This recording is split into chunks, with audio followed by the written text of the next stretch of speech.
p.m. Wednesday night. Facebook watch parties are welcome. Live and book Pearson. Ladies and gentlemen, ask the questions, we come up with the answers. You can come up with the answers, you take the mic out.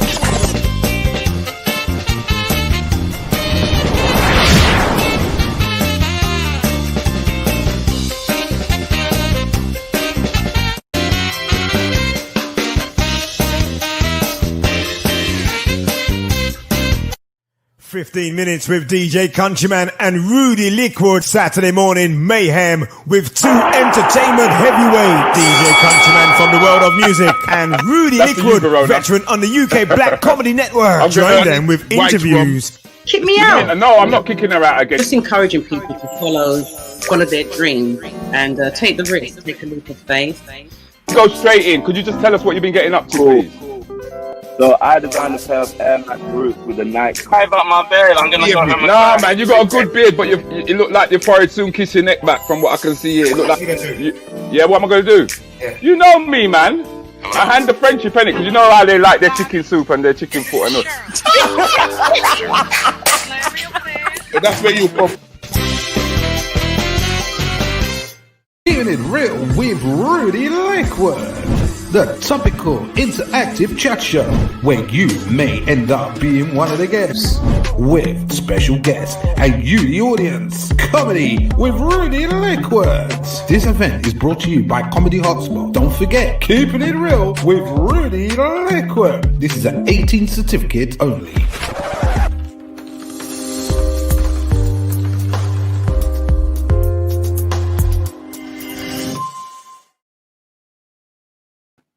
Hello, welcome to another show, man. It's you're here with me, Rudi Lickwood, keeping it real. That's all I try to do, you know. I just try to keep it real, as real as I possibly can, anyway, or as real as you allow me to be, because you know how some of you guys can be when you're ready. You know, some of you can get well. What's this? Drinky Linky Wagwan. Who are you talking? Who are you calling Drinky Linky? Has anybody got a drink? I ain't got a drink, you know. I really wish I had a drink. Good evening, Jules. How you doing? Rants Bants Crew, keeping it real massive. Loving and hugs. It was pure loving and hugs this morning, I must admit, man.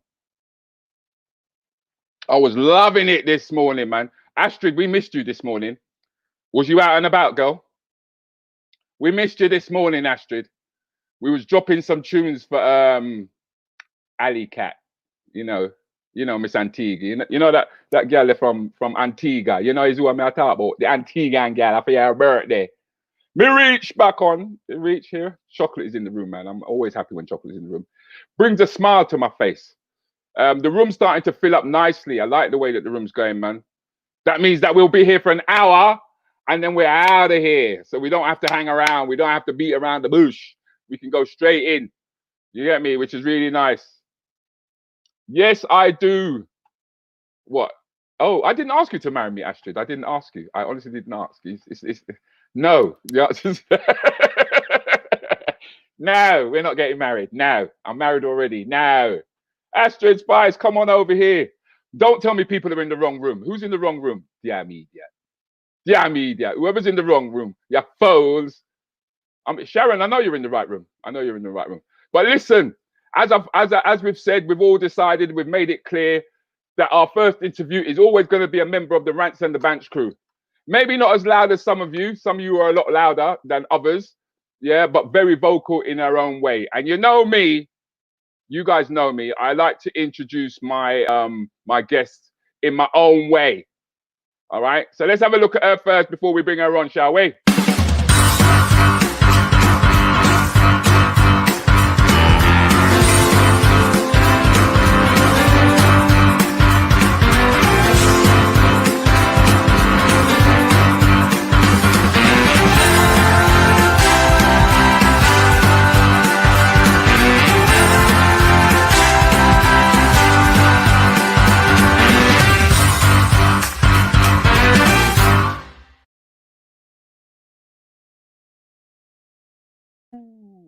Hello, Claire. Good evening. Good evening, all. How are you? Good evening, Very well, all. I like that. I'm not too bad, you know. I'm not too bad. I'm not too bad. I'm getting complaints from Cha Cha. Cha Cha's telling me that in YouTube they're getting flickering. You're most probably getting flickering from me, unfortunately. Yeah, I don't know. I think it's my internet. Yeah, my internet ain't too great. It's not too great. I'm in Arsden. Where are you? Where are you, Claire? I'm in Wembley. You're in Wembley. See, you're only 5 miles down the road from me. Yeah, about that. Yeah. Yeah, well, only 5. That ain't far. So have you always been Wembley?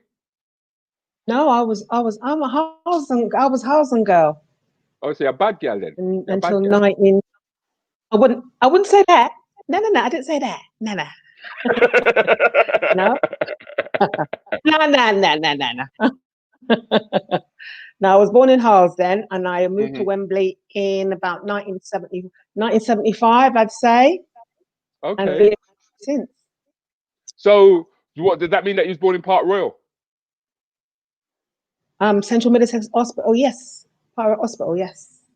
Okay. Whereas I was actually born in Kensington. I thought I'd have you know. Yeah. Excuse me. Ew, sorry. Yes. I'm actually slumming it by actually being in Harlesden. I'm actually slumming it. Yeah. Actually slumming it, girl. I don't know why, but I don't know. Jules is saying, good evening, sweetie, to you. Evening, darling. Mm-hmm. Evening, Denise. Mm-hmm. Yes, you are glitching, Evening, Rudi. Sharon. Oh, is she Sharon? Miss Gibson, she's always there. You know, she's Barbadian, you know. Sharon's actually Barbadian. Whereas you yourself, you're not, are you? I'm not, no. I'm Antiguan. Antiguan heritage. Like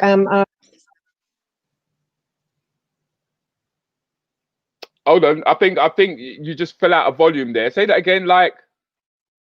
I said I'm of Antiguan heritage, parentage. Okay, born, that's British born. Yeah. I'm definitely getting problems with the sound coming through. It's most probably my end though. It's not your end at all. It's not your end at all. So that means that you've always lived Northwest London then. Yep. Bred and born. And when was it Wilson High School? Is that where you went, Wilson High School? Yep. I started off John Keeble, infants, and then high secondary school. Yes. From 1977 to 1983. Bloody hell. But there was 2 parts to your school though, wasn't there? It wasn't just the one part. You had 2 parts, if I'm correct. It started off in Pound Lane. Mm-hmm. And then we went on to the bigger part. Yeah, okay. Loved it. Yeah, because the bigger part was just down the road at the park, if I'm right. That's right. Yeah. Walking distance. Not far. King Eddie's, mate. Everyone seems to be loving your baby picture. They all seem to like it. Thank you very much. I think everyone's got that kind of frame. You know, that kind of frame that tells you. Isn't it? We're all 60s babies. That's what it is. Yeah. That's a 60s baby's frame. If you don't have that frame, baby's frame. That is definitely it. That's definitely a bit free. But I mean, now that you've become a fully fledged rant and banter, you know we're going to see this image quite a lot now on a Monday, a Wednesday, or a Friday, don't you? When you really? Pop into the room, yeah. Thanks for letting me know. Yeah, it's going to show up. I'm afraid it's going to have to show up. You know what I mean? That's how it goes. So you told me that you was quite a shy person. You told me you're quite shy. Yeah. Very shy. Very, very shy. Even now I'm having a conversation. I feel kind of very nervous and very shy. My words are a bit flustered. No, I think everybody would agree that your words are not flustered at the moment. You're very clear. You're extremely clear. Do you know what I mean? Okay. But then, because if anything, it was most probably. I mean, if you're saying that you were shy, you know what I mean? It was like, were you the kid in the playground that used to get picked on? No, I wasn't. I think because I was shy and quiet, everybody left me alone, which is quite good. happy with that. I just kept myself to my hair. So you never played Kiss Chase or nothing like that? Nothing like that. I was too frightened of boys. Oh my God. You was frightened of the boys. If anything, the boys were frightened of the girls, man. We were frightened of the girls. Not my school, mate. Is it? No, we had no. Nah, man. Wills and I mean, outside of Slaybrook, Wills and I was known for high pregnancy rates. Wills and I, as I remember, when I was there. Not when I was there. I think because I'm only a couple of. I must be about 3 years older than you, 3 or 4 years older than you. Not that much, but I remember Wills and I always looked at Wills and I as a bad school. I really did, because they used to, in the park, right, in King and Woods Park, where they used to have the outside swimming pool. Can you remember that? Yeah, that's where them lot used to play. That's where them lot used to play cards. They used to sit down and play cards out there. They used to gamble back then. You're very knowledgeable. You weren't in there as well. Nah, I was a little bit at the time. I was walking my dog. I was walking my dog, man. I was walking my dog, and I used to watch them lot playing it. You know what I mean? Yes. Claire, they're telling me that you're out of zinc, but you're okay. At clear and concise voice. You hear that? And you're looking good, hun. You hear that? Thank you. You see? You're looking good and you're clear. I mean, the biggest surprise for me is that you ain't got red hair. What do you mean enough school chat? Mind your business. Sorry, I decided to go a bit of an ombre tonight. Is it? Yeah, because in your photos, you got red hair. It's actually burgundy. Get it right. Okay. Okay. Me and my colours. That was my birthday hair. I just celebrated a birthday in August, end of August. So that was my birthday hair. Okay. Wait, sorry, excuse me for a sec. Okay. Yeah, Keith, what's up? Keith. Huh? I'm broken down. You broken down? Oh man. I'm right in the middle of a show, Keith. Okay. I don't know when it's done, but Clifford Gardens 55? Yeah. Yeah, it's gonna be about an hour, It's gonna be an hour. I don't know what's wrong with the car, it just won't turn over. All right, bro. All right. My brother's just broken down. His car's just broken down. Damn. And there's nothing that I can do. I can't help him. Normally I would go and get a rope and we'd either fix it or we'd push it or we'd do whatever we got to do. But you know what I mean? In the middle of a show, there's nothing I can do, is there? Oh no. Never mind. Caroline says, hey, can't stop out for Antiguan Alison's birthday. Yamming, but bless up all crew. We'll dip back in later. Oh, so that means that Antigua's having a birthday. They must be at a restaurant, isn't it? Okay. They must be at a restaurant eating food. There must be social distancing eating food as well, isn't it? Because when was the last time you ate?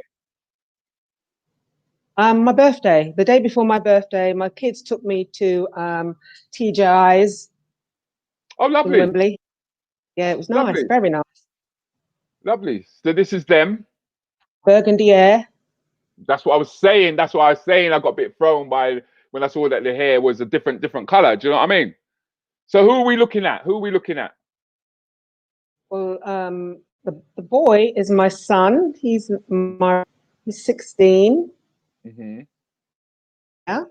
And the pretty young lady is my beautiful daughter, Jenny, who celebrated her 21st birthday on August before myself. Okay. Beautiful kids. Okay. Bless them. They are big kids, man. They're not little bit at all, are they?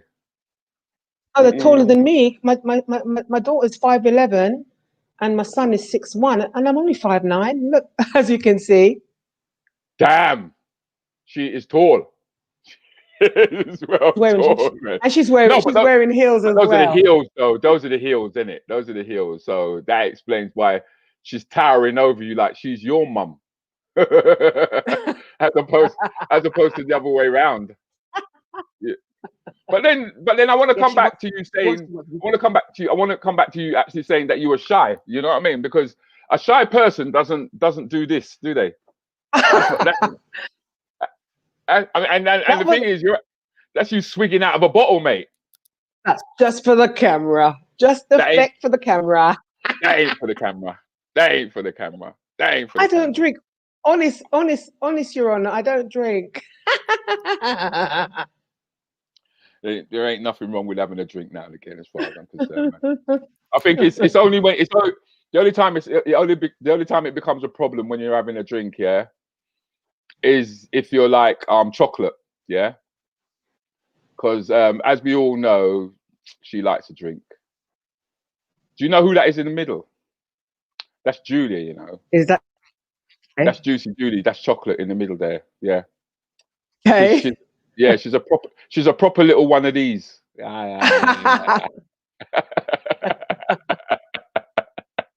She's a proper one of those. You know what I mean? Whereas you would just have a tipple now and again. So when would you say that you started coming out of yourself then? When would you say that you actually started? Because I mean, when we was talking, it seemed like when you actually left school, things started to change, or when you started going out to work and stuff. School. My first proper job was working for McDonald's. Yeah, I started off as a crew member, you know, flipping burgers and things like that. Okay. Then I became a lobby hostess, which was working in the restaurant area, doing the kiddies' parties. Okay. And then after that, sorry, you were saying? No, because I was about to say that once you start doing stuff like that, there's no way that you could actually be shy and host parties. You can't. It just wouldn't happen. The party would be dead. Party would be boring. I suppose I broke through that, but it was hard. It wasn't easy. It was hard, really hard. You know, but yeah, I had fun.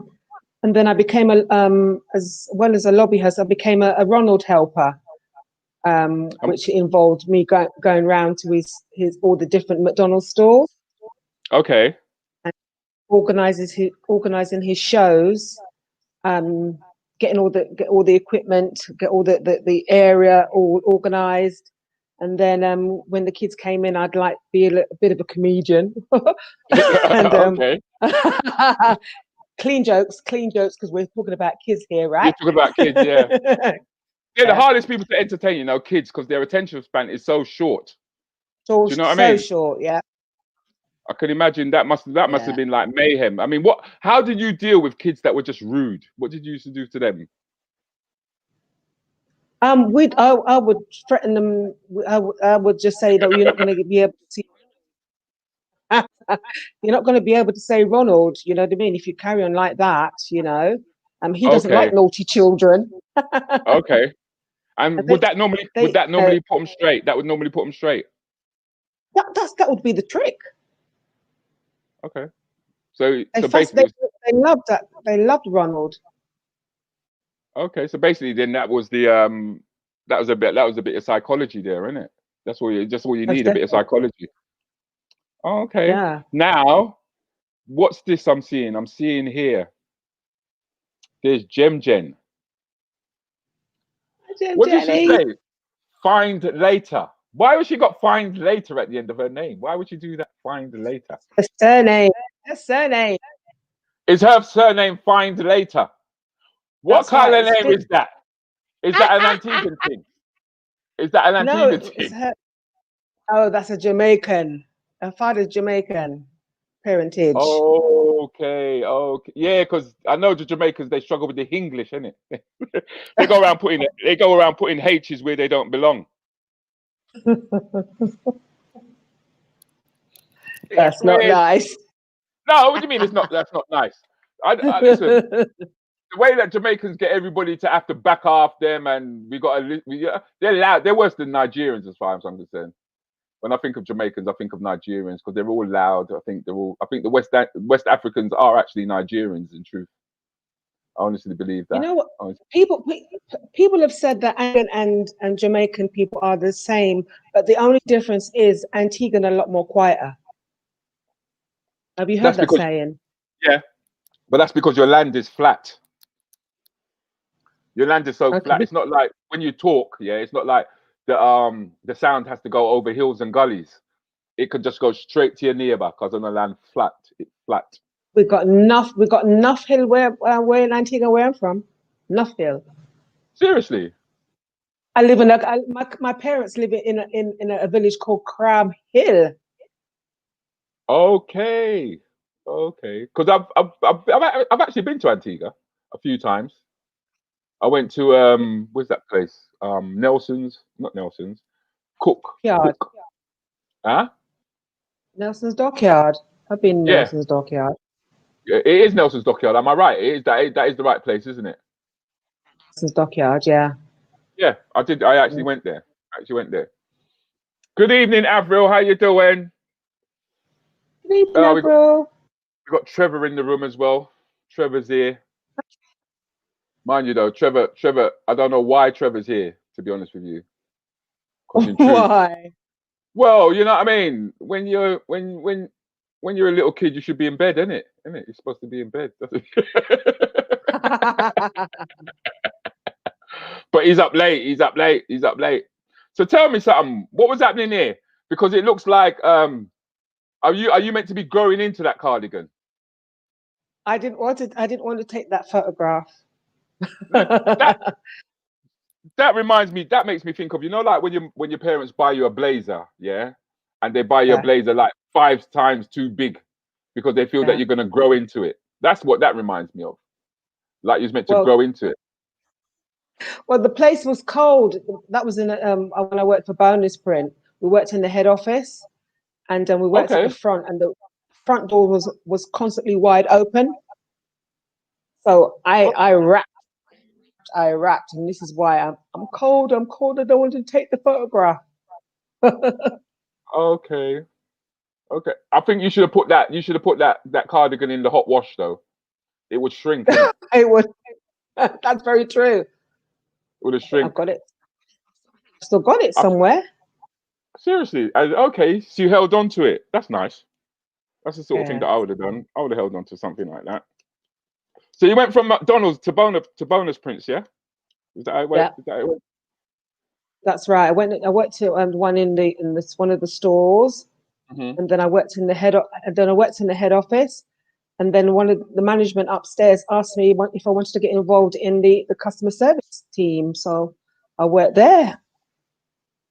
Yeah. See now this is what I'm saying. So much better. Yeah, but so then now you're starting. Better. Yeah, it would be because you started to communicate with a lot more people, though, aren't you?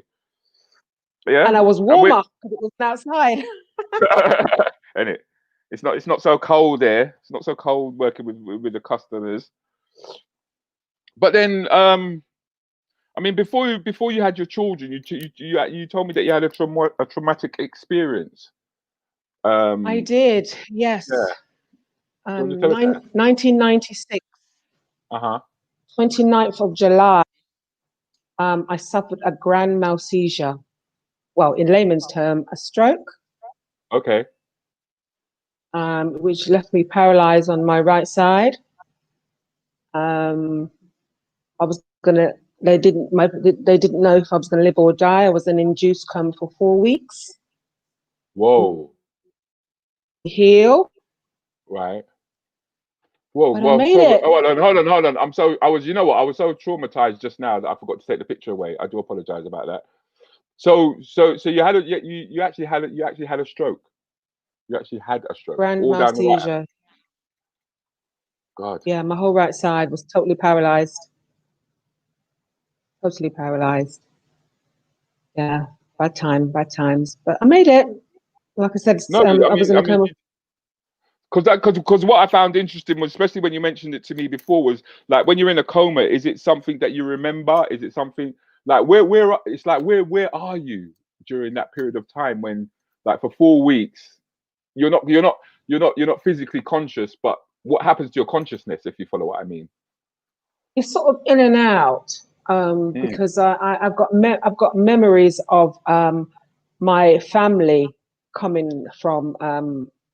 One of my uncles was coming from Finsbury Park, a couple of uncles from Harlesden, people even from my work coming to see me and talking to me. I could hear and remember all that. You know what I mean? But obviously, because I had I was ventilated, had something in my mouth. I couldn't talk. I couldn't even open my eyes. But my hearings was perfect. So you could hear. You could actually hear. I could hear. Yeah, I could hear them. So I could hear them talking. So it's just like being in stasis, then, isn't it? So to like you can hear, but you can't move, which is quite interesting because it means that we are spirit, then, aren't we? We genuinely are a spirit. Yeah. I'm kind of glad that I was able to remember it as well. You know. Julie's actually calling you a strong survivor. Because what was the journey like on your way back to recovery? What was that like? It wasn't easy, Rudy. I had 6 months of intensive physiotherapy to get mobility in my hands and my legs. My hand, managed to get mobility in my hands. Okay. But I don't have much mobility in my right ankle. Okay. But it's been hard, extensive. I wouldn't wish it on my worst enemy. I would not wish it on my worst enemy. I hear you. No. But this all happened before you had Murray and Jem, isn't it? Yeah, 1996. I had Jem Jenny in 1999. Yes, I had Jem Jenny 3 years later. Okay. So that's great. I mean, so that just tells me that you didn't go into just total shock and depression then, did you? I wouldn't say that. At first I did. But I went for counselling. I would recommend anybody who has any troubles to go for counselling. There's no shame in going for counselling. You know what I mean? I was able to bring back my childhood, how my parents were very strict, you know what I mean, being very quiet at school, and because we moved from Harlesden to Wembley, even though I went to Wolsden High, I wasn't able to go to any school functions and things like that. It was just homeschool. All that kind of like traumatized me. And having the counselling, I was able to relive everything, much from my childhood, from the stroke and how I'm feeling now. And I highly recommend counselling to anyone. There's no shame at all. Yeah, because I think amongst the Black community, it is seen as like if you go and see is it a psychiatrist or something like that? That means say you're mad, you're mad, yeah. You're mad. You understand what I'm saying? Whereas in truth, it's actually the right thing to do. You know? Most definitely. And to think that you lost you lost the use of your limbs, but you didn't lose you didn't lose your sexuality. You might have future. I knew you were gonna bring that up. I was gonna go there, I had to go there, girl. You know what I mean? It was just my hand, it was just my arm and my hands, nothing else. So long as you can get your ankles to your ears, that's all that matters. Yeah, that's right. Yeah, I can. My legs can touch the moon. I'm good. We are so pleased for you, darling. We really are. We really are really pleased. Oh man, I just now heard that Shugs is in the wrong room. You're getting a lot of love from the room, by the way.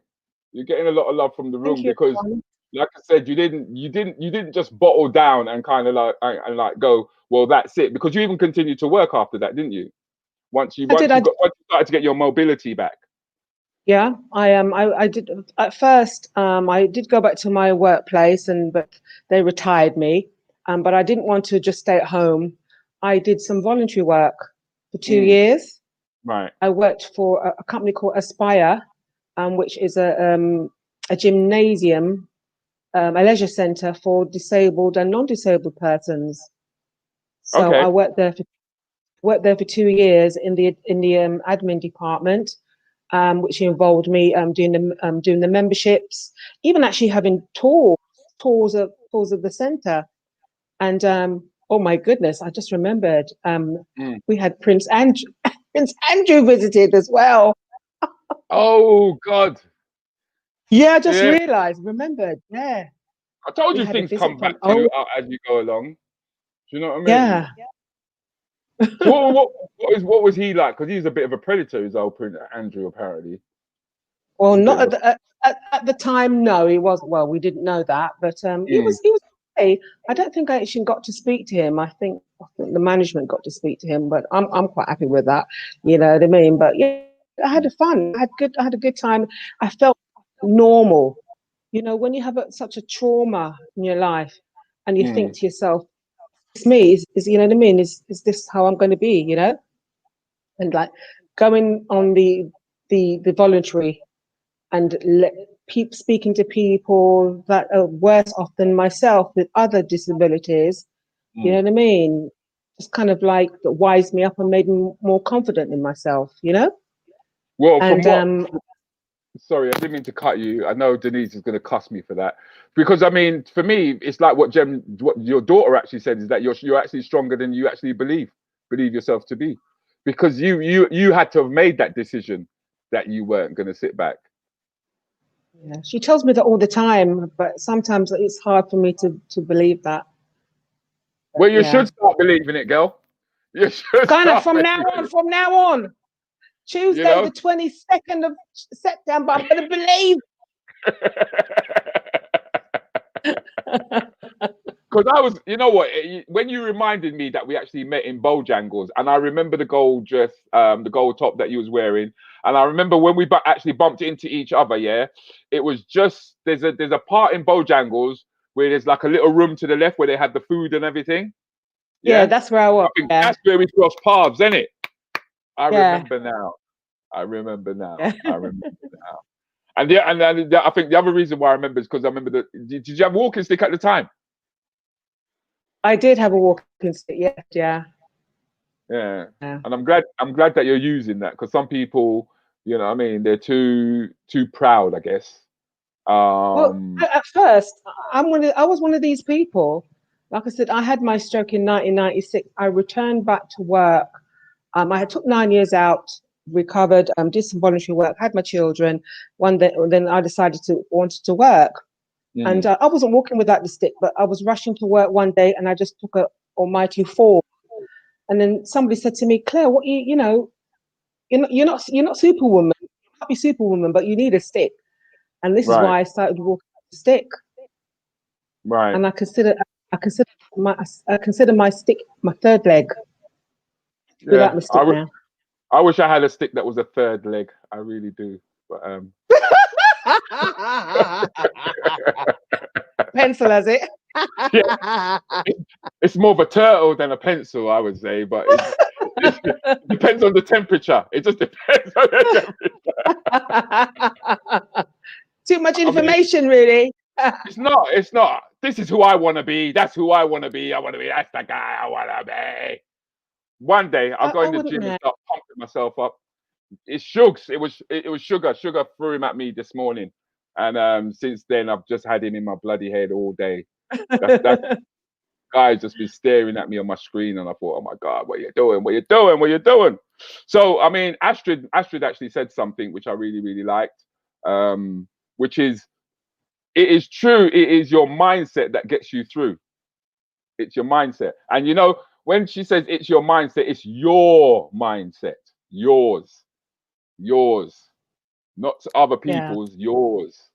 You know, and so that's that inner strength that you've got. But you know what I mean? If you've got strict parents, do you know what I mean? And they bring you up a certain way, sometimes you're led to believe that you're a lot more quieter than you are. But I mean, you were into sales, aren't you? You were into sales. I was into sales when I was into sales when I returned back after having the children and having my stroke. I remained in sales only for about a year, and then I went into customer service. See, now no shy person can do that. I'm sorry.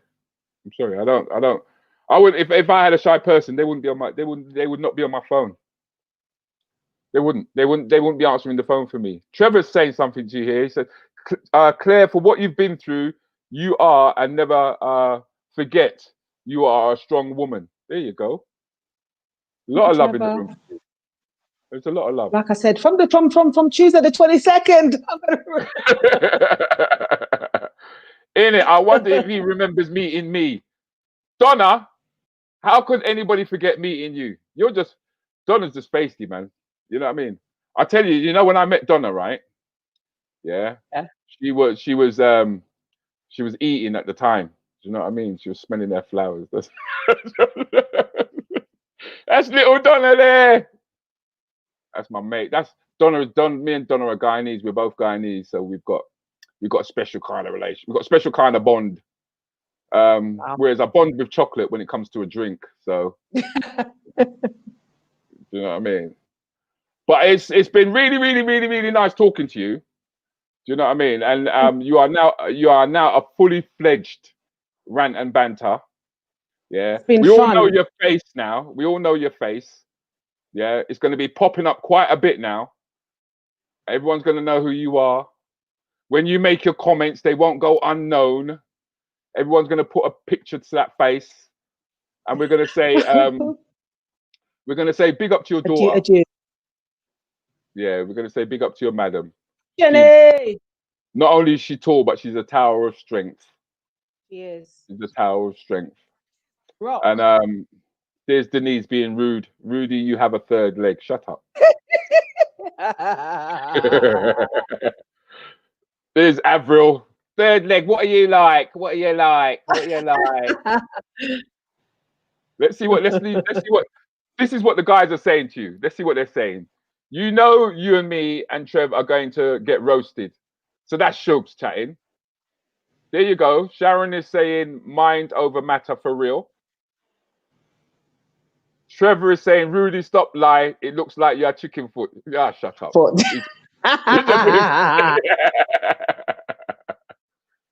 catch up with that. Astrid is she's our coach. She's a coach. She's all about empowering women and the work and stuff that she does. I'm waiting for her book. I'm waiting for her book to come out on Amazon. Astrid, what's going on with the book? The book is meant to be out by now. What's going on, Astrid? You're getting complaints. The book's not out. It's supposed to be out. But she's saying it's amazing to share your story, and thank you for sharing. And stay strong. Thank you, Astrid. Look at that. Your daughter. You look at that. Anyone would think that your daughter was your mum. She's right there for you, isn't it? Yeah. Don't chat shit, Rudy. I seriously love. We met at Walthamstow Town Hall. I don't remember meeting her at Walthamstow Town Hall. I don't remember. I got no idea, no clue. Claire, big up, Rudy. Saturday, may I come back Saturday? Yes. Shubs. Now you're gonna have to support Claire on Saturday. Claire will be with us on Saturday. 15 minutes with DJ Countryman and Rudi. Countryman. Yeah. You are gonna come on Saturday, aren't you? He's a thief. Shut up, man. Nah. Should I get fierce, you know? When she start running up her mouth, I have to take her out to the room. I have to kick her out. Thief. Still a thief. It is coming out on the 30th. Okay, Coach Astrid. Looking forward to that. Okay. That's good, man. In line with the reason for the charity that it is supporting. Okay, so both books are coming out at the same time then, Astrid. I take it. Okay. Yeah, Shugs, you had your chance. Right, it's down to Claire now. Claire's got to take on DJ Countryman. Yeah, it's going to be a tough task, girl. It's going to be a tough task. I'll tell you that. I see this coming at you. Time will tell. Yeah. Well, she seems all pumped up. Donna, man, don't be going there. There's no need for that. Watch them teeth. We're not going to teeth. We're not going to teeth. With a capital T. What I'm going to do is I'm going to thank you very much for spending this time with me. It was really, really, really enjoyable talking to you and getting to know you a little bit better. Thank you. I'm gonna go for a small break, ladies and gentlemen, and I will be back with well, if you don't know who I'm gonna be back with, that means you ain't been following with what's been going on. But in the meantime, what we'll do is we'll have a little break. We'll have a little break. All right, my family. Yeah, we'll just have a little break. All right, and I'll see you guys on the other side. Bye. Try and cater to the community as best we can. And as you can see, the support from all the coaches here, we all have one vision. When you develop the mindset, what you're doing is you're developing a person that can be successful. Trevor used to say, Trevor Hutton, you bend a tree when it's young. What happens with a lot of them is they're wasting their time, a lot of it, doing the stupidness on the road before they get in the sense. So if we can get them early, we can hopefully push them in the right direction. From here, a lot of the boys look at it and they say, oh, I can achieve that. Football's at our heart. Doing right by all the kids that are here is paramount. So for us, it's a win-win scenario, really and truly. Really a win-win scenario in that we get to do what we love, which is coaching. Kids get to come out and play football, and parents, it's slightly easier on their pocket.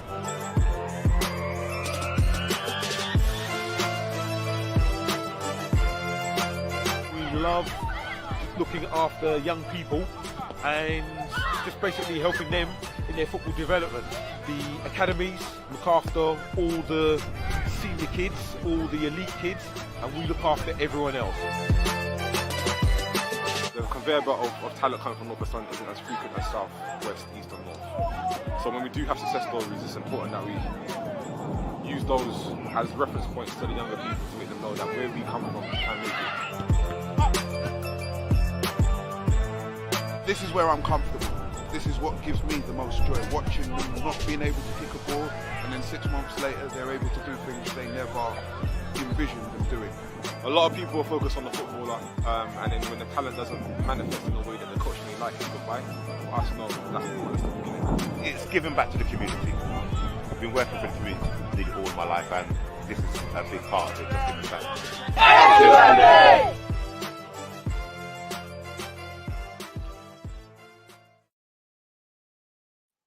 Well, that was nice.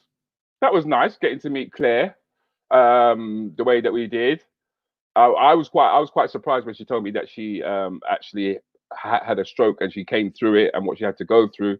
And it was nice that she actually shared that, because she didn't really have to.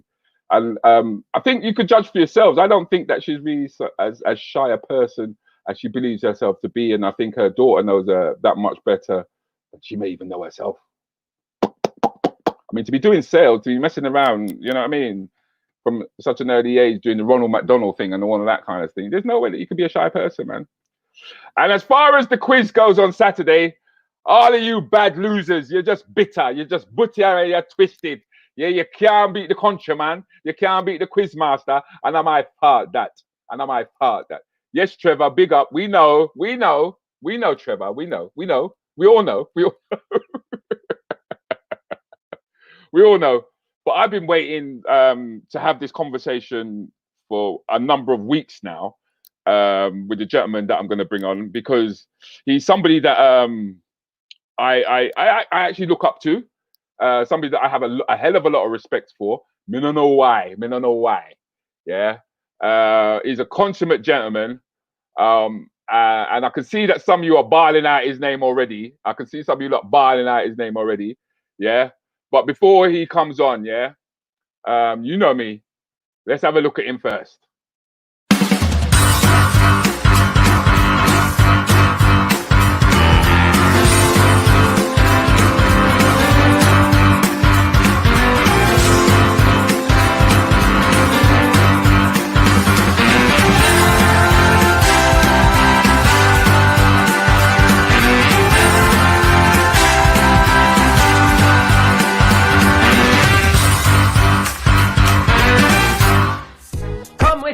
Valentine's special comedy show. Tune in to #Comedy TV. And it's an honor and a privilege to be the roast master. And the reason why about doing this is because in this country, we really get a chance to see the progress and the journey that some of our comedians have taken. And so we thought tonight we'll give you that chance to pay tribute to one of our great comedians, Mr. Richard Blackwood. So first and foremost, ladies and gentlemen, let me introduce to you our panel roastees. Just busting your balls, Harvey. Don't worry, man. Don't get none of that. The man them's in the crowd, so they'll be waiting for you after. All right, ladies and gentlemen, let's make this quick because I've only got 21 seconds to live.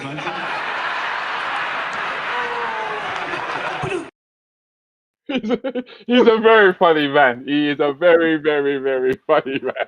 Welcome, Mr. C. Big up yourself, rude boy. Bro, you done deep with some of them pictures and the videos, boy. P&L, mate. I had to, bruv. I had to. I weren't gonna fluff it. I said to myself, them not need to see a little transition. Them not need to have an idea of what you do. Do you know what I mean? I mean, you're a busy guy. I mean, right up to now, you know. You know, I know that you're hosting. What's that show that you're hosting at the moment? I was doing the warm-ups. Sorry, I didn't know. What week? Oh, what a week! What a week! What's happening in the week? What a week! That's right. Yeah, on a Tuesday.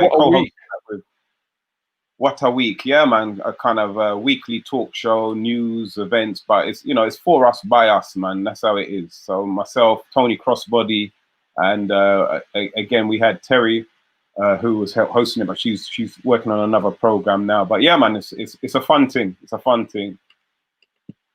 Yeah, because that's what I like about you. You constantly keep moving forward. You keep moving forward. You know, and I would have to call you what I would call a conscious black man. But you know, I try, rude boy. I try. You mean you try? Shut up, man. You don't try. See, you do. All right. Well, you don't try. You do. You do. You're not a trier. You're a doer. I mean, from the first time that I met you in Harsden High Street outside Ericsson's. Yeah. Wow. You remember Ericsson's, innit? You're taking it way back. Yeah, just in front of Jubilee Clock, opposite the chicken shop there. Yeah. Yeah, because that's where, because right there was where Time Radio was, isn't it? Remember Time Radio? That's right. Yeah. Starlight. Yeah, the club. Yeah. Yeah. So, and when I met you, then you actually approached me. No, yeah. You actually approached me and asking me about comedy. You know what I mean? And I was like, who the ras is this man?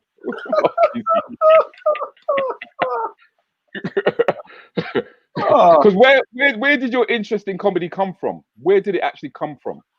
My interest in comedy is you know what? Listen, my family, first and foremost, I have to say that my family is a kind of family where if you cannot give a joke, especially if you can't take a joke, you can't be a member of our family. It's jokes is intrinsic in our family DNA, man. So you know, I'm even though I'm funny, I'm hilarious. You know, anybody who knows me on a day-to-day basis, you know, even off the stage, I think I'm funnier off the stage. But within my family, I'm just a regular guy because everybody in our family can run jokes. Yeah. Trust me. But I'd say it'd be most likely my mum used to tell me jokes all the time. So and she would never finish the joke. But she would laugh and bust up so much within the joke that you had no choice but to laugh. And my dad liked jokes and stuff as well. So that's where I got it from, my family first and foremost. Okay. Because you're definitely a joker, see? You're definitely a joker, aren't you? You're definitely... Yeah, well, you know, you got to love the one you love, innit? The one you love. You know what I'm saying, man? Yeah, I was like, I want to write to my door. That page, I tell you. Like, what is he doing? What is he doing? I thought to myself, when I saw that, I thought, nah, did I see right? Yeah. Did I see right? But what got me about that particular image is what you've actually got written. My freedom comes from my state of mind, my courage being free from the opinions of others. Yeah, man, for real. That's part of my evolution, isn't it? So that's where I am now. So that's why, you know, that the opinions of others is none of my business, bro. You know what I'm saying? And that's how you free yourself. That you know, you're free to think how you want to think, and you know, even though somebody, oh, you upset me, okay, so that you feel that way. Yeah, I'm sorry that you feel that way. Yeah.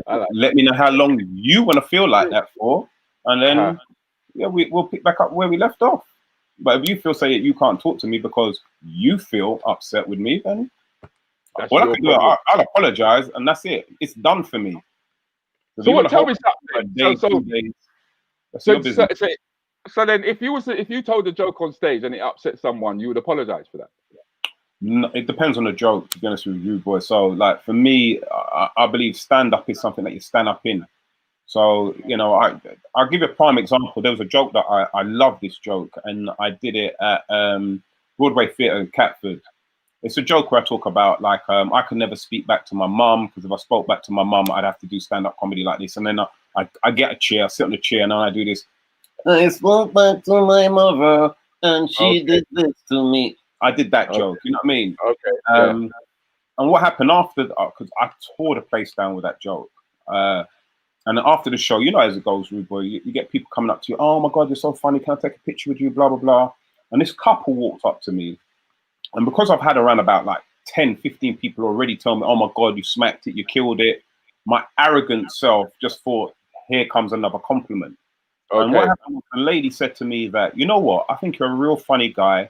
It's not the first time I've seen you. I like some of your stuff, it's really smart. But that last joke that you did, I don't think you need to do that joke anymore, because I found it really offensive.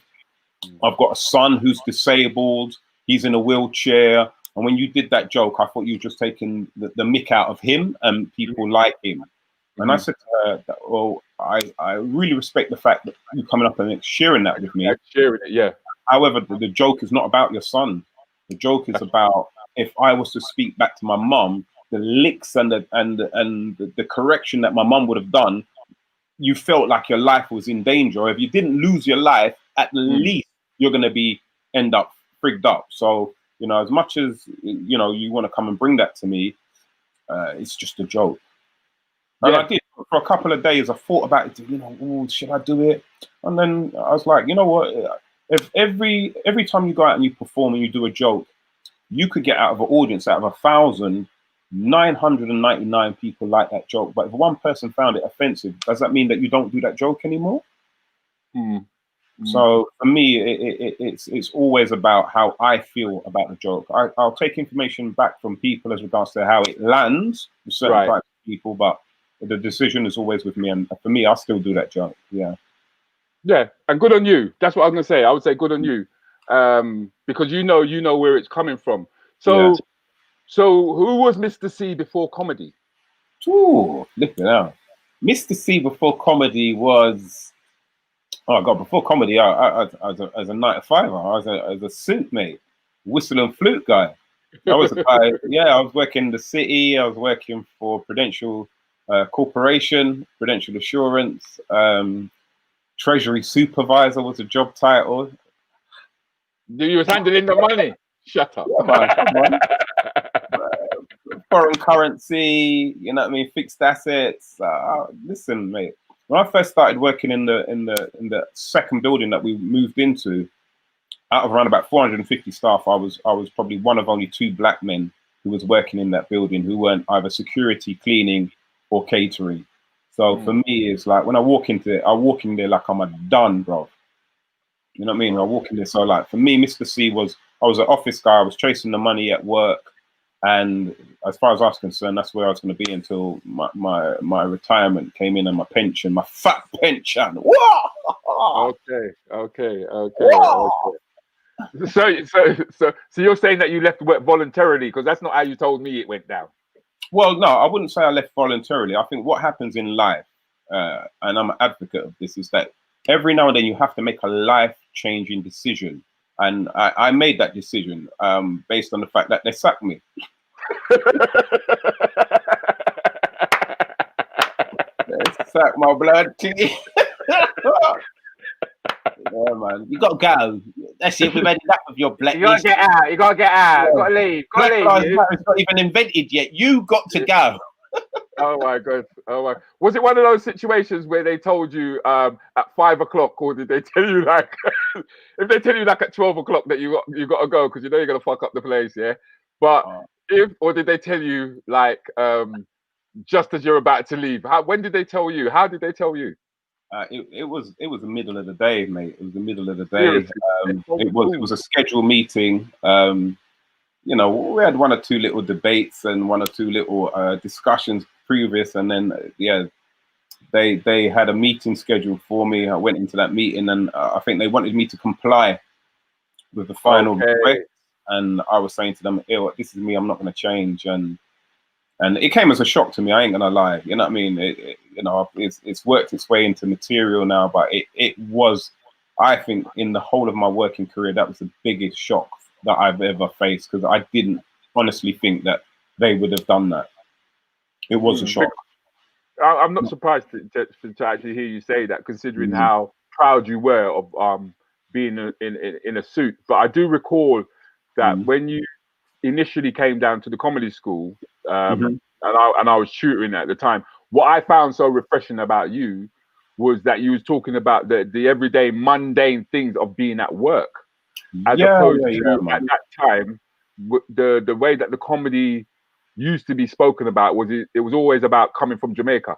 It was always about coming from somewhere else. It wasn't about the experiences that we were having in the present time, if you follow what I mean. It was always about being not associating yourself with being British, you know. Whereas you brought that to the stage. You said, "No, this is my experience, and this is what I went through." No, because literally, I mean, for me, it was fresh. It was fresh, and I think that's why I love comedy, because I've always brought the pain into comedy. So, you know, from wherever there's pain in my life, I gift that to comedy, and comedy makes me feel instantly differently about it. So, you know, the fact that working for a company for 7 years, going through a redundancy package, where if I'd submitted to their will, my redundancy package, we're talking 22 years ago, it would have been worth around about anything between 50 to 70 grand. So, because I'm a strategist. So once I knew that they was working towards that, I was putting my maximum into my share option schemes, so 250 a month. So I was putting £250 a month into Prudential share option schemes. So back then, I think the share value was something like around about £3 or whatever. Funny enough, I've just updated my iPhone, and it's just told me the latest Prudential share price, which is something like around about £111 or something crazy. So back then, through my share options, it would have brought me a lot of money plus my package as well. I would have been. I was good. I was good, bro. So to make the decision that I made, knowing that it was going to cost me like 50 to 70 grand, was one of where I stand on my principles, innit, man. Yeah. But then from there you went into teaching. Yeah, literally. What happened was when I got sacked, because that's what I'm saying now. It was a matter of principle. We've gone through things like if I kind of make people understand the environment that I was working in. So when I first started working at the Crew, we had 2 bonuses per year, 5.5% and 6.5% of your salary given to you in April and also in November. They had a non-redundancy policy, impossible to be made redundant unless you was caught with the chief executives. You know what? Sorry, I'm just getting a little bit of kickback and everything from the mic. Sorry, give me 1 second. Okay, sure. So they had a non-redundancy policy where literally you had to be found in bed with the chief executive wife, cat and dog, plus his grandparents at the same time, and then you wouldn't have lost your job. They frozen your pay for like 6 months. You know, they had their own occupational health department. Benefits galore, bruv. Subsidized mortgage at the time. So if the rate was something like 11%, you was getting your mortgage at 4%. It was just a wonderful place to work. And then the world changed, and they started doing this thing where you reapply for your job, redundancies, redeployment, the whole shaboom, bringing outsiders as temps to make them your supervisors. It was just horrible. So literally, because I was such a good worker, I had excellent references. So I used those references, and then I went to, I got a job straight away at Coopers and Librand, probably it's called Price Waterhouse Coopers and Lybrand now. So another big accounting firm, doing the same job and getting paid like around about 5-7 grand more. Right. And the beautiful thing about that was like, that was the first time I was interviewed by 3 black women. Whoa. I couldn't believe it. When I walked into the interview, bro, and I saw 3 black women, I was just like, Jesus, you've given me paradise, right here now. Whether I get this job or not, just for this moment in my life. Yeah. And you know what? I got the job, and they said to me, "Look, we've had a lot of black men come in here, you know, but brethren, let me tell you something from now. You walk the walk and you talk the talk, so the job is yours." Okay. Saying to me that, please. See, I told you that you're a doer. I told you you're a doer. I told you you're a doer. What happened was, because I took Prudential to Industrial Tribunal, because there was a lot of shit that happened which I wasn't happy about. So I wanted to get that off my chest. I knew that I wasn't going to win it, but I needed to exercise or exorcist those demons what I had with the connection for that workplace. So I took them tribunal, and back then you could have sent any kind of reference to another company. You can't really do that now, but so like literally 4 weeks into this new job, again I got a call. Oh, we need to have a conversation. We've just got your reference back from your old job, and based on what they're saying, we have to let you go. Raw. So doing that thing where you're packing your desk a second time, bro. Okay. Oh man, I cannot explain the walk of shame when you get fired from a job of 7 months, where everybody, I'm gonna tell you that everybody knows me, bro. Everybody knows me in that building, from chief exec to the cleaners. They all know me. So when you're doing that first cleaning out your desk, doing that walk of shame, other people who are not on your department are not aware, and they're looking and they're seeing you, and they're like, "What the?" Yeah. Then for like literally 4 weeks later, doing the same kind of thing again, because you got in those finance environments, you leave straight away. Whatever you've got, your tech. If you've got a croissant on your desk and a patty, you take that with you. You can't come back for it tomorrow. Yeah. So yeah, man, it was harsh, rude boy. It was proper harsh. So what happened was, I made the decision when that happened is that this is 2 strikes and there ain't going to be a third one. I'm not going to put myself in an environment where somebody can ever fire me again.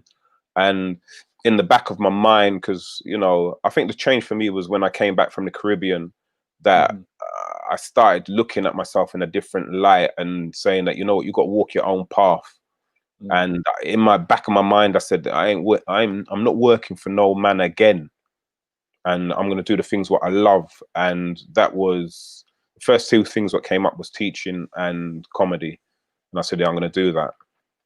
And the funny thing is like, as I was explaining to you a bit, I'm a bit of a hoarder with certain things. I get it from my mum. My mum loved keep her memorabilia, you see, or a letter, little picture, whatever it is, pay slip. So I've just been asked, sorry to cut every single pay slip I've ever had from since I've left school. Every bank statement I've ever had from since I left school, and every now and then I pull them out and say, well, look, you used to earn more money 4 years ago and you're in this shit. No, man, it's time for you to step up. Or I look back at my bank account and I'll be like, look how much money you wasted back then. You need to start saving some of your money. So when I got sacked from the second job, I was going through some old paperwork and I found a clipping from the Evening Standard. And on the front of it, it was all about teaching and how to get into the teaching profession. Right. And on the back of the same paper, it was all about comedy. And I was like, wow. So it's like it showed me that the seed was already sown in my mind for me to keep that. That's something that I probably should be doing. And again, it was the fact that I kept it. And in that moment, it was a reminder to say, this is where your destiny lies. And that's how the decision came about. So that was teaching and comedy. That's those 2 things. I can't hear you, rude boy. So that was the teaching and the comedy that can anybody hear me? I can't hear you. I can hear you. So you can't hear me. I can hear you now. Sorry. Yeah, I can hear you now. Sorry. So that on that piece of paper, it had teaching and comedy as the literally as a direction for you. Because I'm not gonna let that question go. It's just that I've been asked to ask you to read this. Mm-hmm. It's on the screen. Can you read it, please? I just want to thank you for our friendship and how you always encourage me. I love you. I love you too, Denise, man. Denise, man.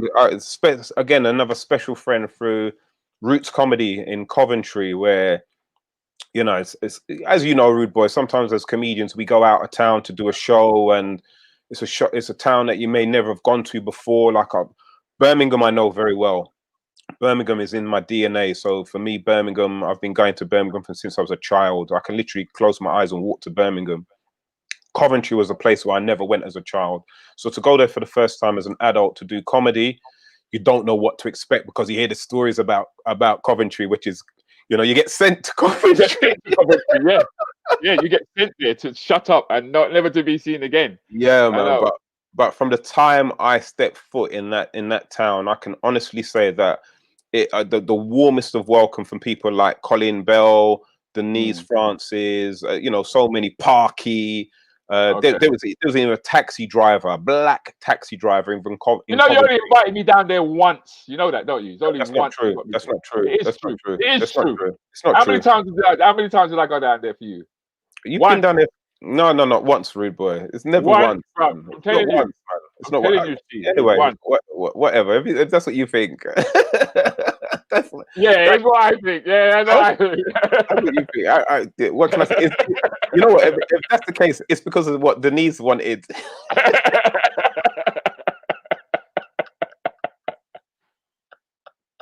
So the thing is that when you went into teaching, you didn't start with comedy. What did you actually start teaching? I was teaching, because I did a teacher training course. So I'm a qualified assessor, qualified teacher, tutor, trainer. So I finished my course in around about July, August. And then in September, the first job that I went for, I got straight away, which was working at Brent Adult Community Education Services, or BASIS as it was known then. So I was based in 3 locations, Kilburn Park, right, Wembley and Stonebridge. And I was teaching IT. So, you know, word processing, spreadsheets, database, that kind of thing, computerized accounts, right, and also web design as well, which is, for me, it's funny because if you told me when I was leaving school that I would be a teacher trainer, I would have looked at you as though you was crazy, as though you was mad. It would never happen. If you told me that I was going to be training or teaching people how to do computerized accounts, I would have thought you was crazy. And this is the reason why I said that, is because even though the fact that I worked in the accounts department, up to now I still don't know my times tables. Serious? Well, you've got calculators now. It's calculators, isn't it? Well, that's what happened. That's what I said at school when they said to me, "Oh, you got to learn." I said, "I know my 2 times. I know my 5 times. I know my 10 times. Anything else, I'm going to use a calculator. I don't need to have that information in my head. There's other things I would prefer to learn. I'm not going to sit down and do that. I got a calculator." Yeah. And as an adult, I do recall after taking you through the comedy course and everything, and encouraging the fact that we should open up our own little venues and our own little clubs and stuff like that. And when we first decided to do a collaboration, the first thing that you showed me was a bloody spreadsheet, and I thought, what the fuck is this guy showing me a spreadsheet for?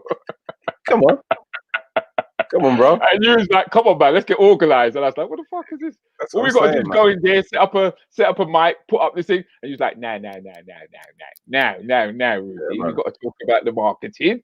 We got to talk about how we're going to present this. And we got to talk about the costs and everything like that. And you took me to a different level, because I was just a doer when it came to the stand-up, and obviously I could express what needed to be done when you was on stage. Do you know what I mean? And the necessary techniques that was required. But it was like when we came off the stage, it was like, now this is what you need to do now, Rudy. This is what you need to do. I'm not too sure about the voice in a Rude Boy. This is what you need to do now, Rudy. This is what we need to do now, Rudy. You can't be just turning up with the mics and stuff like that. No. We've got to plan this properly. And I thought to myself, okay. You sure it wasn't me you were talking to and not Alan Carr? That accent sounded a bit chatty manish to me. You know, I quite like Alan Carr. When I first met him in Manchester, I knew that guy was going to be a star. I swear to God. Yeah. I swear to God, I knew he was. I mean, I met Graham Norton, right? Mhm. And I thought Graham Norton was shit, and I still do, right? I think the fact that the way in which how can I say this without being in too much trouble? The way in which the males communicate with one another made it so much easier for him to come through. Okay. And that was the difference that I remembered there, because he was just somebody who would just chat. Right, and he weren't blowing up the stage, but he would just keep chatting. He would just keep chatting, and he used to sweat like a pig at the time, as I recall. Do you know what I mean? But the thing is that when you came in the scene and stuff like that, I found it was like I was handing over a baton. It felt like I was handing over a baton. No, man, definitely, Rude Boy, because you know what, you set the bar high and you set it professional. So you got to remember, so. When I first met you, as you're saying, in Harlesden, and you told me about comedy school, then to go somewhere, you're probably the first black tutor or trainer that I've seen. You see what I mean? And then when you think comedy school, you're thinking some little dingy place, and when you go and you see what it's all about, and then you know the level of expertise that you was bringing into the lessons as well, and the passion, Rude Boy. And at that time, you was driving the Mazda MX-3 Sports Coupe. And I was like, look at this man. And you was everywhere. You was everywhere. So the fact that you was not just because, you know, there's a lot of talk where they say those who can't teach. Yeah.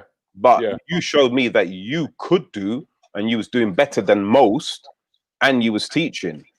So that for me, that was like, yeah. That was like, I've got to put in the same kind of amount of effort. You know what I'm saying? So yeah, so you set the bar, and you took me to a couple clubs, and you know what I'm saying, Rude Boy. So for me, you showed me the levels which were out there, because at the time, before I even got into like comedy in comedy school, what I was looking at was open mics.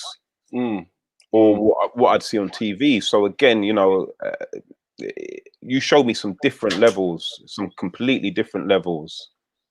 Yeah, because at the time it was a case of, I remember when I wanted to get into comedy, it wasn't like I could go to the job centre and there it was on the board, comedian, this is where you needed to go. We was going to places like Jackson's Lane, where you had like the likes of Eddie Izzard and them kind of guys who was tutoring at the time.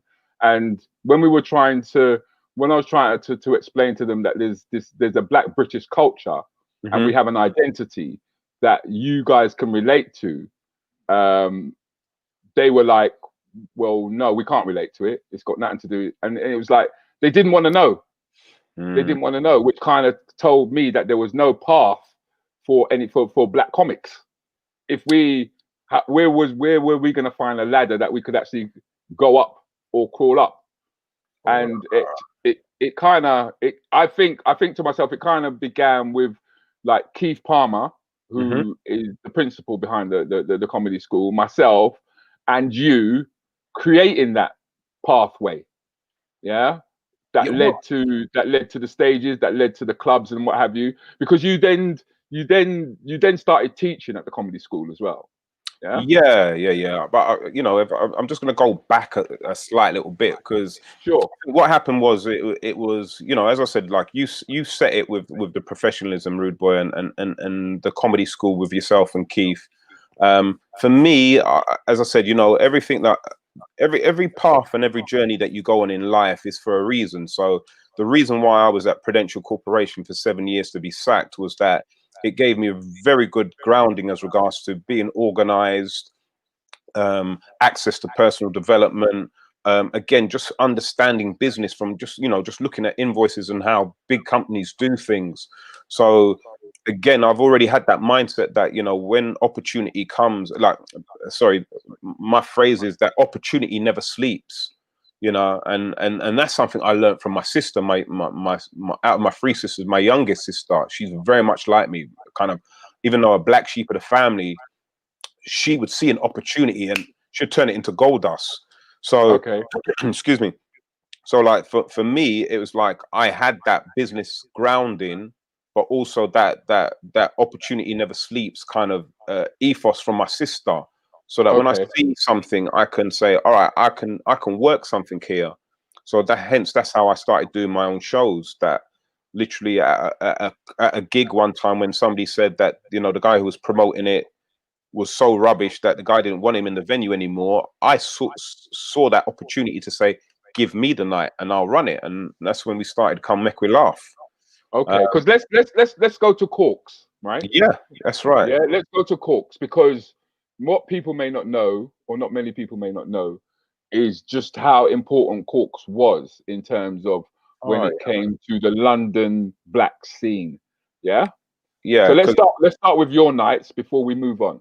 Okay, so with my nights, this is what I found as a comic who was on both circuits, open mics. Yeah. So because I'm a new comic, I'm doing the white open mic circuit. I'm doing the black so-called, trying to get little black gigs here. But what happened is that they'd only give you 5 minutes, nothing more than that.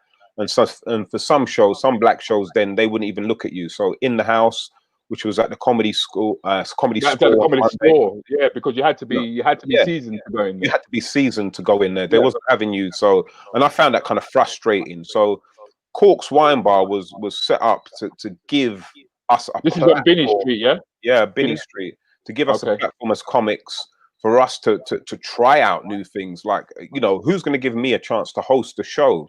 So Corks, Come Make We Laugh, I'm now hosting my own shows. So that's how I learned to become a host, by putting on my own shows.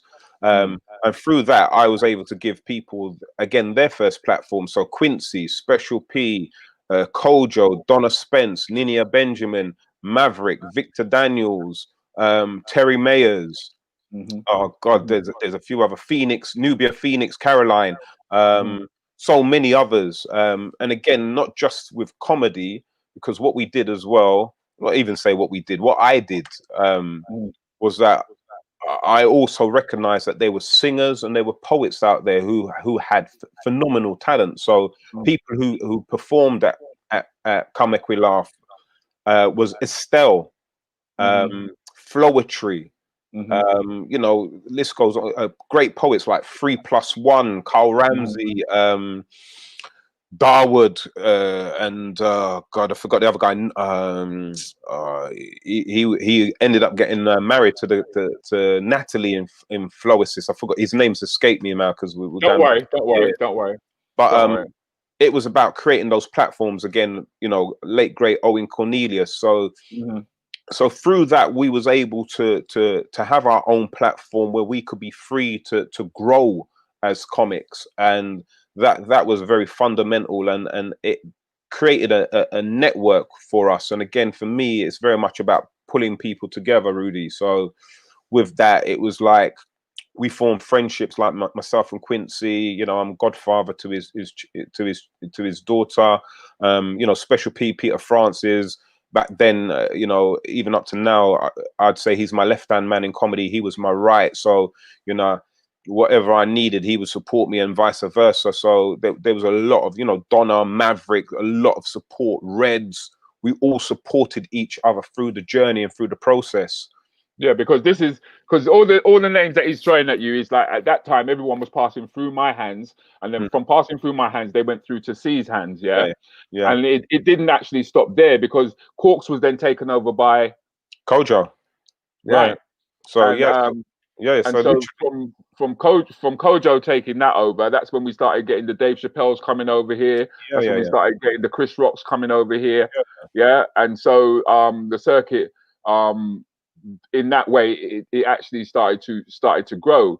And that's why when you coined that phrase that we stand on one another's shoulders, it resonated. It stayed with me.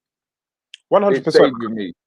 Because, you know, the way I look at it is, as I said, if I never stopped you and you never gave me the time in Harles and High Street, I probably wouldn't have done comedy school when I did it. So I probably would have done it at a later date. However, what would have happened is that moment in time for Corks would have passed. You see what I mean? It wouldn't have happened at the time. So everything happens for a reason. So again, if I never saw Felix Dexter in Selfridges, who was the final piece to the puzzle, and he gave me like half an hour of his time, then I wouldn't be the comic that I am. I wouldn't be so, you know, with other comics, new comics coming through, I wouldn't be as graceful with my time with them if Felix never wasn't graceful with his time with me, who was a big comedian, big star on TV, you know, doing his shopping in Selfridges, and he's looking at things what he can buy, and I'm just looking. I'm there to look, bro, because I couldn't afford shit in there at the time because I was, you know what I mean? I was studying, bro. I was broke. But Felix, yeah, man. So for me, it was like I never forget that. I'll never forget that, and that it's not even a burden. That it's that joy of responsibility to give back. It is a joy. It is a joy. It is a joy. I mean, here's a question that was asked of you, right? And I could start to bring up some of your idols. Oh gosh, man. Dick Gregory, man. That guy is just, rest in peace. Paul Mooney, another legend, man. So yeah, I'm fortunate that in comedy, I've out of say like probably 4 of my biggest heroes, I've met at least 2 of them, and I've performed with 2 of them. You know, because you performed with Paul Mooney and Dick Gregory at the Brixton Academy. Brixton Academy. Yeah, and man. I'm not gonna lie. I mean, I said this to your face. Do you know what I mean? But at the time when I was sitting in the crowd, I was vexed. I was vexed. Right? That was you. I was looking at who was this sour faced monkey face Russ? I know must be Antiguan. There's no Jamaican could be that. I was vexed. I was vexed because I'm sitting there going, look at that motherfucker up there with Dick Gregory. What the fuck is he doing up there with Dick Gregory? I'm the one who's supposed to be up there with Dick Gregory, because it was Dick Gregory who told me that comedy could be intelligent. Come on, bro. Dick Gregory did it. Huh? Yeah. He was the one who made me kind of go, you don't just have to go panani and rear when you're on stage. You know what I mean? You could actually say something, but it was like, I don't know. I kind of felt that we were still, the Black British comedy was still so at an embryonic stage. We were still snapping. Your mother so fat, your blah blah blah blah. That nobody was actually constructing anything or having a serious thought in mind. It was like it just had to be stupid and in the club, so to speak. Do you know what I mean? Yeah. But from the time you start talking about, I mean, people complain to a certain degree about Jim Davison and what have you, and him having the freedom to say what he says, but then so does he. Oh, come on, yeah. And we've got to realize that there's a balance, and you know what I mean. And at the end of the day, like I said, comedy's comedy, right? Yeah, and the moment you walk through the door, that's what you see. And not only that, some comedy is there to provoke thought. You know, so you know, especially like, you know, as you said, Jim Davison. There's I've seen a recent post of Jim Davison, which is very thought provoking. Yeah. And but same with Paul Mooney, man. Paul Mooney, you just gotta love, man, and his legacy as well. You know, main writer for Richard Pryor Show, Saturday Night Live. The list just goes on and on and on. And you know, phenomenal. Favorite comedian of all time is Richard Pryor. Okay. Yeah, because he was the first comedian that just absolutely amazed me. You know, lots of other comedians that I admire, but Richard Pryor for me, the first time. Well, Richard brought stand up to theatre. He turned it into theatre. Yeah. You know, I mean, the way that he would he could turn a stage into a forest. Yeah, he brought everything to life. You could see the forest, you could smell the forest, you could see the animals, but the stage is empty. Never empty when Richard was on it, man. Always full of life. That's the thing. He brought everything to life. You know, be whatever object it is, he brought it to life. You know, and that was, and the thing what I admired the most about Richard was that he told his pain. Okay. You know, from him being set on fire, from him sucking a dick, from whatever, for him being raised in a whorehouse. For me at the time, when I first saw it, I was shocked because I thought it was just jokes. But later on, I realized this is the man's real life. And it just showed me that there's nothing in your journey that you should be ashamed of. That you got to own it. Yeah. You know, I want to talk about this picture, right? Because it's something that you don't brag about. It's not something that you go on about too much. Yeah. But can you tell us about France and the immigrants? Wow. Okay. So that's not necessarily that picture, but yeah. But I know that Slim's missing. No, but the moment I saw that picture yeah, and the young lady, young lady in there, that's why I brought it up, right? So the young lady in question is Hayley Kellerman, she's a Gemini. She's a social butterfly. She's an amazing individual. So I met her at a comedy show. And we became like brother and sister, man. I've got nothing but love for the young lady. And she decided she wanted to, because she'd already done a run. She'd gone to, they call it the jungle in France, where this is where all the refugees are camped. And you know, you see little glimpses on the news and everything, but Hayley had actually been to the jungle, and she said what she wanted to do. She wanted to organize us to take some food and some clothing to these people. So she brought the idea to myself, Kane, Slim, Quincy, Judy Love. Oh gosh, if there was anybody else, forgive me if I forget their names. But again, a couple of Hayley's friends. So John Simmett's goddaughter was there as well, and a couple of her other personal friends. So it's probably all in all around about 8 to 12 of us. Hired a minivan, and we took clothing, food to the jungle in Paris. Now, I was expecting it to be one little, something like the size of one little piece of park or something. And when I say a little piece of park, me talk about nothing too big. I was expecting, bruv, this place is like a little town. And when you go there, the first thing we saw when we got there was that they was carrying this young guy through on a stretcher from the middle of the jungle to the outskirts, because he was trying to get into Europe on a train, and he fell off the train, so he was mashed up. And they're carrying him through, and you're looking at this guy who all he's trying to do is find somewhere where he can call home, which isn't war-torn. And he's risking climbing on the back of a high-speed train to get to that part.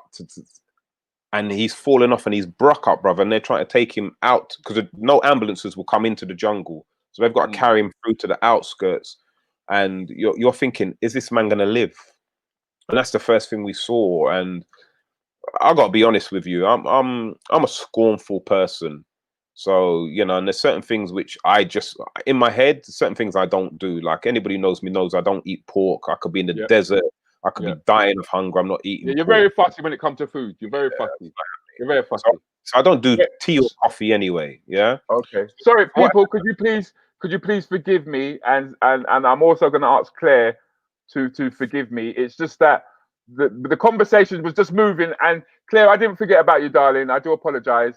And I do want you back in the room. Oh God!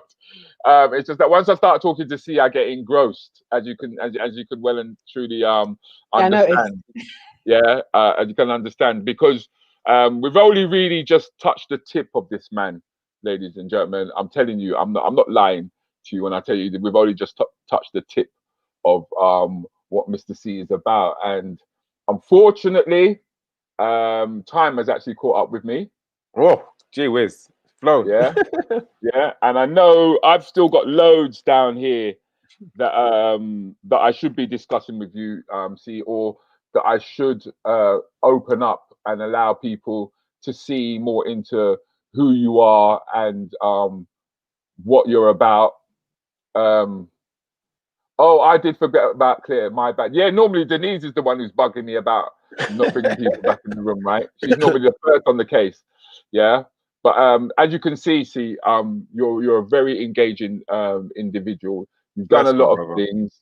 And not only that, we'll save it for a part 2, man. We'll save it for a part 2. Yeah, we'll definitely save it for a part 2. It's just amazing to think that this little scum, yeah, could go around and Vivian meet and oh my gosh, man.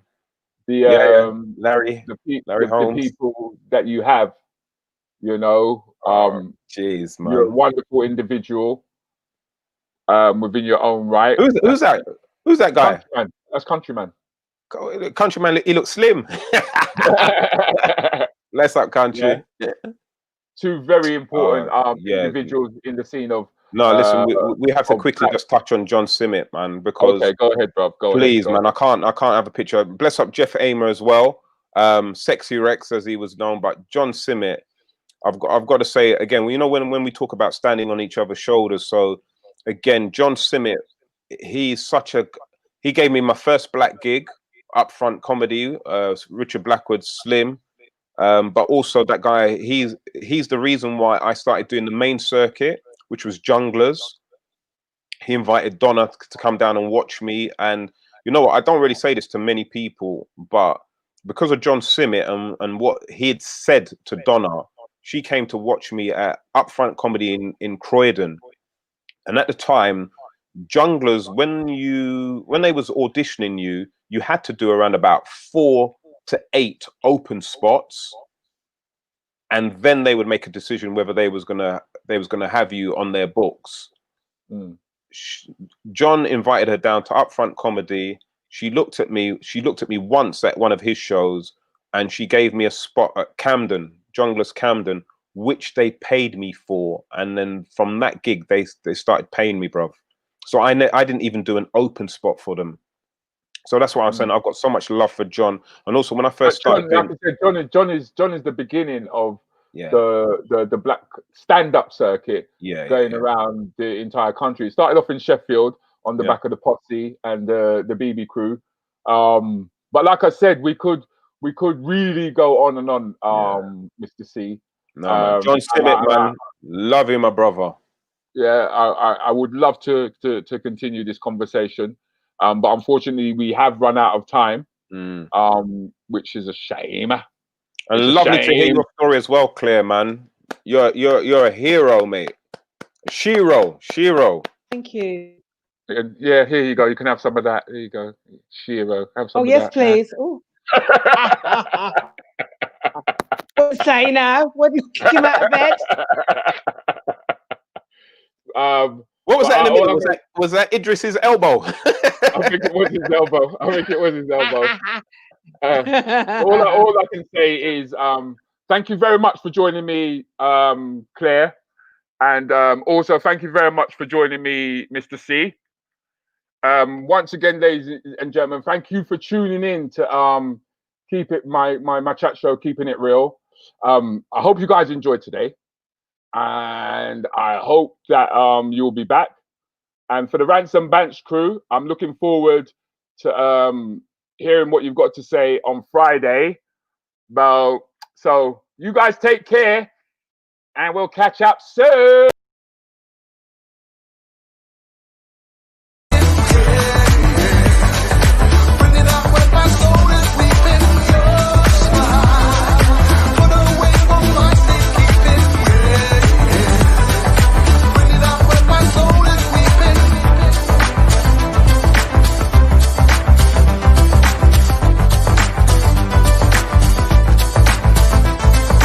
This is how you win.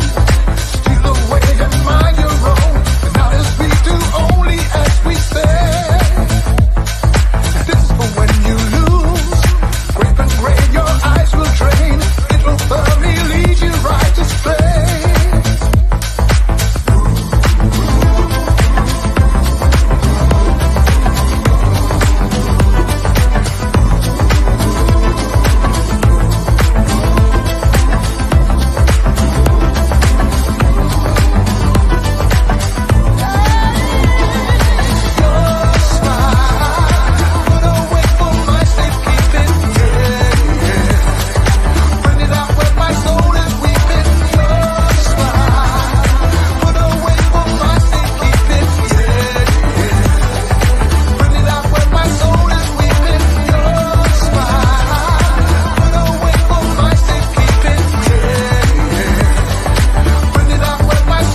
You see, I love it. Studio One style.